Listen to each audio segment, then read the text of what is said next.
mələk xəstəsiyəm. Neçə baş tutmaz olan arzu dilək xəstəsiyəm. Mən kimi elə etmədəyəm, çəkməyən az qəm səsini. Yarım metrin daşıyan nazlı külək xəstəsiyəm.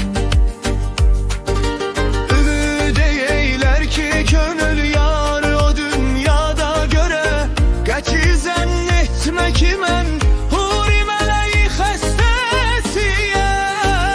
Varsa qismətdə qovuşdur yara, çatdır vüsala. Bəsdir zülm etdiyin onsuz da fələk xəstəsiyəm. Demə şair o yarım eşqilik ki, xəstəlik.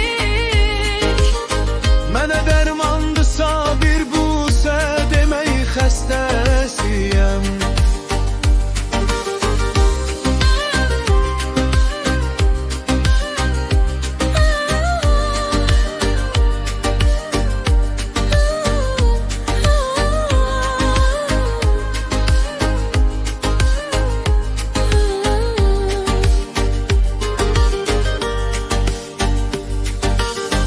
Ümid eylər ki, könül yar o dünyada görə, Qəti zənn etmə ki, mən huri mələk xəstəsiyəm. varsa qismətdə qovuşdur yara, çatdır vüsala. Bəsdir zülm etdiyin onsuz da fələk xəstəsiyəm. Ümid eylər ki, könül yar o dünyada görə, qəti zənn etmə ki, mən huri mələk xəstəsiyəm.